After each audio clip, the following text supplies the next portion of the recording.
हाँ भाई, आ गया स्वाद।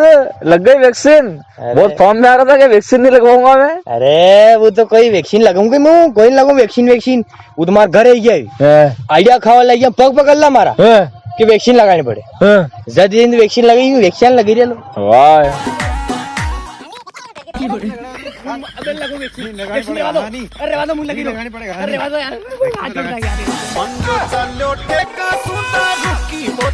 बताने वाला हूँ जिसका नाम है गोगो गेमिंग। बाकी आपको बैठ के बताता हूँ। गोगो गेमिंग एक ट्रस्टेड ऑनलाइन बैटिंग प्लेटफॉर्म है। इंडिया में 10 साल से ज्यादा हो गए इस ब्रांड को। इनका एक ही एम है, to provide safe and comfortable platform for players. इनके पास सभी तरीके की बैटिंग अवेलेबल है, जैसे कि exchange batting, fantasy batting, virtual cricket batting और मैनी मोर ऐप देख सकते हो। नॉट ओनली दिस, इसके साथ साथ यहाँ पे काफी दूसरे गेम भी अवेलेबल है, casino games, live stream and real dealers. The biggest features is their life time membership level system. The more you play on Gogo gaming you will increase more on your membership level. जितने ही बड़े level पर आप रहोगे उतना ही ज्यादा bonus और benefits. और level increase करने के लिए कोई भी टाइम लिमिट नहीं है। You can easily register on this app and have a look. Links are given in the description box below. अपने यूजर नेम और पासवर्ड भरे जिससे आप लॉगिन करना चाहते हैं, और अपना खुद का नंबर भरे और कोड भेजें, और अपने फोन पर आए हुए ओटीपी को भरे। So what are you waiting for? Start betting on Gogo Gaming now.